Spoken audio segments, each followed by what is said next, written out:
네, 공시로 보는 투자 아이디어. 전자공시생이라는 블로그를 운영하고 있는 장우진 팀장과 함께하죠. 어서 오세요. 네, 반갑습니다. 네, 지난주에도 뵀던 것 같은데. 네. 목요일 날이 뵀나요? 네네. 네. 그때 수능날. 수능 맞아 당일날 네. 특집으로 저희가 좀 마련했던 코너가 있었죠. 자, 오늘 월요일 원래 정해진 코너인데 제가 그때 배당 이슈를 조금 숙제로 네네, 주셨죠. 가능하면은 알아보실 수 있냐 드렸는데 뭐 좀 알아보신 게 있을까요? 네. 그래서 배당 공부를 좀 했는데 네. 흔히 얘기하는 게 이런 거잖아요. 찬바람이 불면 배당주를 봐야 된다. 음. 이게 이제 왜 그러냐를 좀 봐야 되는데 조금 이제 설명을 하면 네. 이 주식회사의 시작에 대해서 좀 얘기를 드려야 될 것 같아요. 이 주식회사라는 게 처음에 시작한 게 이게 동인도 회사, 400년 전 정도에 이제 네덜란드가 시작한 동인도 회사였는데 이 당시에 이제 네덜란드 그 동인도 회사가 큰 배를 지어가지고 무역을 사업을 했잖아요. 근데 그렇죠. 이 배를 짓는데 이제 돈이 많이 들어가니까 투자를 받았단 말이죠. 음. 근데 사람들은 이 무역을 끝나고 나면 수익이 많이 나니까 그 수익을 배당받을 수 있을 거다, 네. 받을 수 있을 거다라고 하는 기대감을 투자했다는 거죠. 그렇죠. 이게 주식회사의 시작인 거고 그러다 보니까 이제 수익이 많이 날 거라는 기대가 결국은 돈을 많이 줄 거다, 배당을 많이 줄 거다는 기대로 엮이면서 수익 잘 버는 회사는 좋은 회사, 그래서 기업 주가가 올라가는 거다라고 이제 인식하게 된 건데 이 내용을 보면 이제 결국은 이 배당이라는 건 언제 그러면 수익이 확정이 될 거냐, 이게 굉장히 중요한 거잖아요. 그러니까 동인도 회사 같은 경우는 무역이 끝나고 나서 수익을 확정해서 준 거고 이 회사들 같은 경우에는 언제 그러면 수익이 확정되지라고 보면 회사들은 이게 보면 연간으로 봤을 때 결산이라는 게 있거든요. 네. 그러니까 우리나라 회사들은 대부분 12월이 결산입니다. 근데 이제 또 보면은 특이한 게 대부분 기업들이 정관에 이 주주 명부가 확정되는 게 이 결산 기말이라고 얘기하고 있어요. 그러니까 주주총회를 개최하기 위해서 이 결산 기말이 어차피 주주 명부가 폐쇄되는데 이때 배당 관련돼서 배당을 주는 주주들도 이때 확정된다고 정관에 원래 적혀 있었거든요.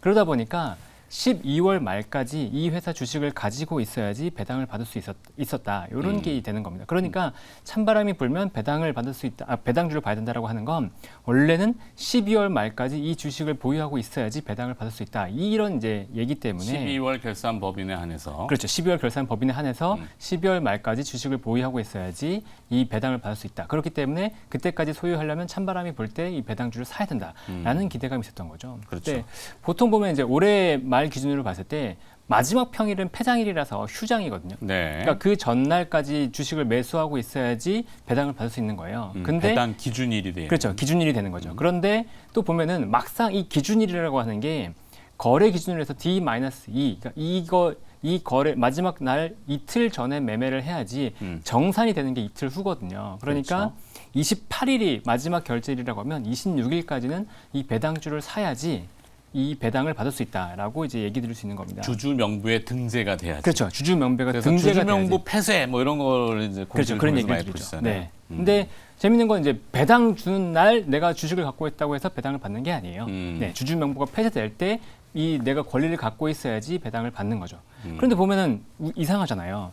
이게 이 자본이라고 그러니까 이 재무제표를 보면 자산과 부채 자본이 있고 네. 이 배당을 주게 되면 자산과 자본이 줄어들거든요. 네. 그러니까 주주의 가치가 줄어들잖아요. 그러면 배당이 있는 날, 배당 기준일 날까지 주식을 갖고 있던 사람과 그 다음 날 갖고 있던 사람들의 이 회사의 이 회사의 자본이라는 계정이 달라지거든요. 그렇기 때문에 배당 락이라는 게 발생을 합니다.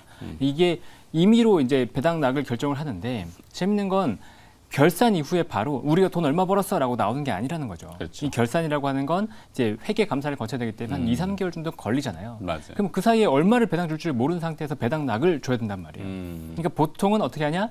그 전해에 배당을 얼마 줬느냐에 따라서 이걸 기준으로 해서 배당 락을 매깁니다. 네. 그래서 네. 그 다음 날 전해 배당만큼 주가가 이제 뚝 떨어지게 되는 거죠. 이게 배당 락이라는 건데. 그렇죠. 그러니까 이제 이 배당 관련된 투자는 크게 세 가지로 나올 수 있어요. 하나는 나는 배당은 안 받고 배당을 기대감으로 올라갈 때 배당 기준일 전에 팔겠다라는 게 첫 번째고, 두 번째는 그래 난 배당 받고 그냥 기다릴래라고 하는 투자가 두 번째고, 네. 세 번째는 배당 락이래.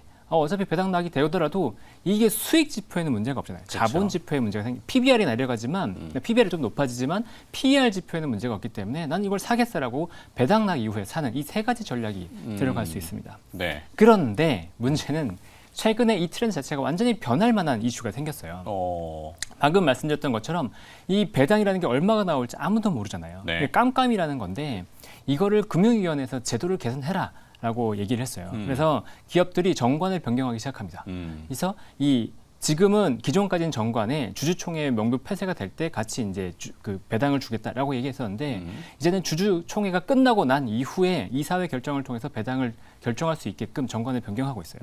이게 지금 한 600여 개 정도 기업들이 작년 3월 기준으로 해서 올해 3월 기준으로 해서 한 600여 개 기업들 정도들이 이미 이 기준을 바꿨고요. 앞으로도 계속해서 바꿀 것으로 예상이 됩니다. 그러니까 배당 기준일이 12월 결산법에는 기존에 작년까지만 해도 거의 올해의 마지막 거래일 이틀 전에 네. 좀 복잡하지만 그렇죠. 기준일이 선정이 됐는데 이제는 기업마다 배당 기준일을 조금 자율적으로 그렇죠. 거죠. 자율적으로 주주총회가 끝나고 난 이후에 기업들이 자율적으로 네. 기준일을 정한 다음에 우리 배당 얼마 줄 거니까 이때까지 사시면 우리가 배당을 드릴게요. 이렇게 되는 거죠. 훨씬 더 합리적이긴 합니다. 그럴 네. 수도 있겠네요. 네, 그리고 나서 배당락이 있으면 이 배당을 주는 정확한 금액에 따라서 배당락이 나오기 때문에 훨씬 더 합리적으로 들어가는 거긴 하죠.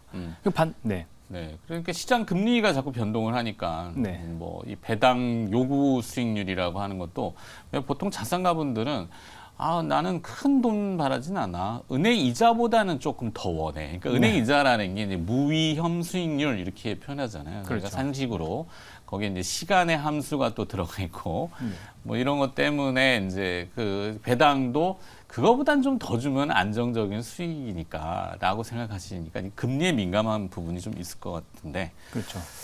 자, 또 뭐. 어쨌든 이제 찬바람이 불면 배당주다라고 하는 거는 지금은 일단 아닐 수 있다라는 건데 꼭 그렇지만은 않다. 네, 꼭 그렇지만은 않다. 네. 그렇다고 해도 어쨌든 뭐 아직까지 정관을 변경하지 않은 기업들도 있으니까 배당 관련 좀 보긴 봐야 되는데 오히려 공시를 꼼꼼히 더 살펴봐야 되는군요. 네. 근데 여기서도 관건이 또 하나 있어요. 기업들이 이게 아까 말씀드렸지만 배당락이라는 게 생기니까 네. 이 배당락 때문에 기업의 변동성이 커지잖아요. 그러니까 기업들이 또 이거 연간 배당으로 하면 안 되겠다. 분기랑 반기 배당을 또 하겠다라는 기업들이 많이 늘어나고 있거든요. 그렇죠, 그러니까 꾸준하게 배당을 주는 기업들이 늘어나면서 이게 연간 배당으로 베팅할 수 있는, 그러니까 연간 배당으로 살 수 있는 기업들도 많이 줄어드는 거죠. 그래서 기업들을 어쨌든 뽑아보긴 했었는데 네. 이 DPS, 그러니까 작년 DPS 기준으로 해서, 그러니까 DPS라고 하는 게 한 주당 배당 수익금인데 네. 이걸 기준으로 해서 이제 현재 주가와 비교했을 때 배당 수익률이 높은 기업들을 뽑긴 했었어요. 근데 크레버스가 1, 2가 나오고 뭐 기업은행, 하나금융지주, 첨단 러닝이었죠. 네, 이름 크레버스가 이제 첨단 러닝이 맞습니다. 네, 그런데 크레버스 같은 경우에도 반기 배당을 해요. 그러니까 저수익률의 반이 나오는 거고, 네. 뭐 하나금융지주 같은 경우에도 저 크레버스가 지금 배당세 이슈가 또 있던데 배당 세금을 안 내고 배당을 받는 원래 우리 배당 받으면은 세금 떼잖아요. 네, 소득세. 그렇죠. 근데 크레버스가 무슨 이거 저거 좀 알아봐야 돼. 하여튼 뭐 유리한 조건으로 배당을 받는 뭔가 이슈가 있던데. 그 내용 제가 한번 더 네네. 확인해 저도 보겠습니다. 그걸 얼핏 흘러가는 얘기로 들어가지고 네. 좀 자세히 알아봐야 되겠네요.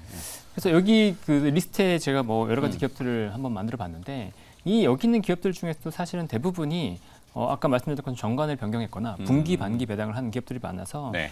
결국은 이제 봐야 될 것들은 크게 세 가지입니다. 결산 배당만 하고 정관으로 이 배당 기준을 바꾸지 않은 기업이어야 하고 그리고 이익이 작년보다 증가한 기업이어야 돼요. 이익이 감소했다 그러면 특히나 크게 감소했다 그러면 배당이 줄을 수 있거든요. 그러니까 네. 작년에 배당 수익률을 기대할 수 없기 때문에 요 세 가지 기준에 맞는 기업들을 좀 뽑아봤을 때 일단은 기업은행 4.5% 이상의 배당 수익률 기준입니다. 그러니까 네. 기업은행, 롯데지주, 현대해상, 세아베이스틸지주, 세아제강, 유진기업, 한국컴퓨터, TKG 휴캠스 이 정도가 네. 4.1% 이상의 이제 결산 배당을 기대할 수 있는 기업이 될 것 같습니다.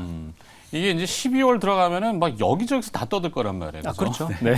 그래서 많이 우리가 얘기하죠. 미리 조금 네. 남들 다 떠들 때는 이게 신이익이 적을 수 있기 때문에 남들이 안 다룰 때 미리 좀 다뤄보자 그래서 제가 여쭤본 거고 하여튼 기업 리스트가 쭉 나오는데 저중에 이제 좀 그래도 디테일한 기업들이 좀 필요할 것 같은데 근데 이 기업들이 뭐 크게 막 분석을 들어가거나 이럴 만한 기업들이 좀 없는 것 같아요. 철강 같은 경우에 세아베스틸, 세아제강 같은 경우에도 뭐 일단 이제 지금 실적이 좋지만 앞으로 뭐 실적이 좋을 거나 이런 것들 좀 기대하기는 조금 애매한 것도 있고 네. 근데 금융사 같은 경우에는 사실 평가하기가 좀 애매하거든요. 일반 주주들이 평가하기 좀 애매하고 그냥 정말 배당으로만 봐야 되는 기업들이라서 네, 그냥 노멀한 노멀한 기업들.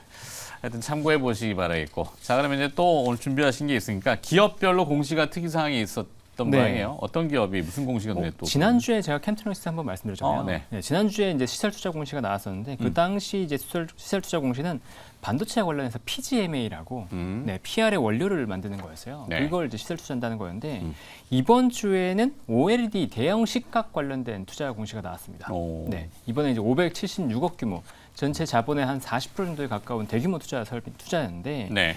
이게 올해 2월에 한번 6세대 관련된 OLED 식각 투자를 발표했었어요. 241억 규모였고, 그다음에 추가로 한 번 더 6월에 이 8.6세대로 추정되는 대형 식각 관련된 수출 투자가 한 번 더 있었습니다. 근데 보면 6월에 투자는 건축만 한다고 했었어요. 근데 이번에는 설비까지 들어간다고 했으니까 이번에 OLED 관련된 사업이 좀 더 가까워졌구나라고 기대할 수 있는 겁니다. 근데 지난주에도 잠깐 얘기 드렸지만 그 OLED 식각 같은 경우에는 시장이 지금 완전 재편이 됐어요. 네. 원래 이제 이 OLED 같은 경우에는 처음에 들어갔던 건 유리기판 2개가 들어가는 리지드였는데 중국 업체들이 워낙 싸게 이제 플렉서블로 들어오면서 유리기판이 안 들어가잖아요. 플렉서블 같은 경우는 구패되니까. 네. 그러니까 식각이라는 사업이 없어졌거든요. 그래서 경쟁사인 솔브레인이 이 사업의 철수를 발표했습니다.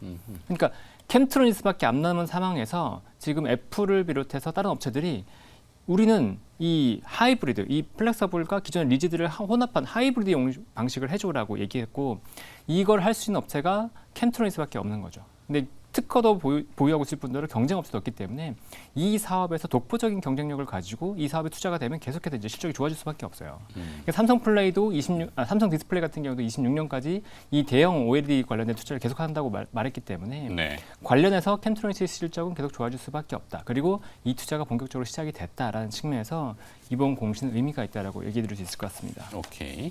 캠트로닉스 공시를 또 봤고, 자, 또 어떤 공시가 눈에 보이던가요? 그 다음에는 이제 셀트리온인데 이거는 뭐 좋다 이런다기보다 좀 그냥 재밌는 케이스 스터디로 봐주시면 네. 좋을 것 같아요.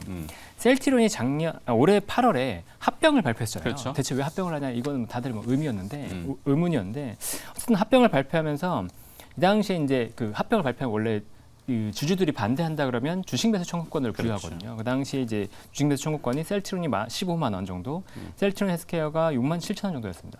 그러면 셀트리온을 이제 합병을 성사시키려면 이 가격 이상으로는 반드시 만들어야 될 거 아니에요. 그렇죠. 그래서 여러 가지 행동들을 하더라고요. 오. 보면은 자사주를 3번에 걸쳐서 대규모로 매입을 합니다. 네. 그래서 주가 부양 의지가 상당히 아주 강했어요. 네. 셀트리온이 이 합병 발표 직후에 8월 28일에 1,000억, 그다음에 10월 23일에 3,450억, 그다음에 11월 9일에 2,070억. 그러니까 11월 13일까지가 이 반대 매매 그 매수 청구권을 청구할 수 있었거든요. 그러니까 11월 9일에 또 2,070억을 매입 발표한 거예요. 네.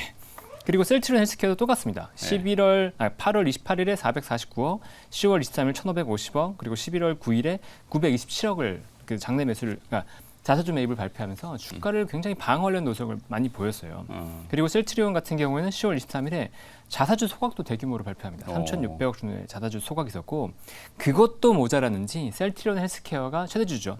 셀트리온 홀딩스가 최대주주인데 셀트리온 홀딩스가 이번에 공시 나온 건 셀트리온과 셀트리온 헬스케어를 장내 매수했다는 공시가 나왔어요. 이것도 이제 규모가 셀트리온 헬스케어 같은 경우는 한 137억 원, 셀트리온 같은 경우는 249억 원을 장내 매수했습니다. 그러니까 어떤 회사가 주가 부양에 대한 의지가 굉장히 확고하다 그러면 어떤 노력을 보여주는지, 그리고 그 노력을 보여줬을 때 주가가 어떤 식으로 흘러가는지를 잘 보여주는 케이스였다고 보여져요. 그리고 이제 주가를 보시면 10월 6일 저점으로 해서 계속해서 반등하는 모습을 보시고 있는데 셀트리온에서 굉장히 강력하게 주가 부양의 의지를 보였다는 거죠. 그리고 결국은 성공했어요. 네. 이 회사가 이제 셀트리온이 사실 이 매수 청구권을 위해서 1조 원을 준비해뒀는데 이 매수 청구권 청구한 금액이 79억밖에 안 됩니다. 그러니까 결국 성공했죠. 그러니까 합병을 할 거고 합병하면 이제 12월 28일에 합병한 뒤에 재상장은 1월 12일에 됩니다. 근데 뭐 당연히 합병한 거는 주가가 더 오를 거라고 봤기 때문에 서정진 회장이 추구한 거긴 할 텐데 과연 1월 12일 이후에 주가가 어떻게 될지는 좀 궁금한 부분입니다. 알겠습니다. 자, 흥미로운 공시까지 봤고요. 오늘 여기까지 들어야 될 것 같습니다. 네. 공시로 보는 주가였고요. 전자공시생 블로그 운영하고 있는 장우진 팀장이 수고해 주셨습니다. 고맙습니다. 네, 감사합니다.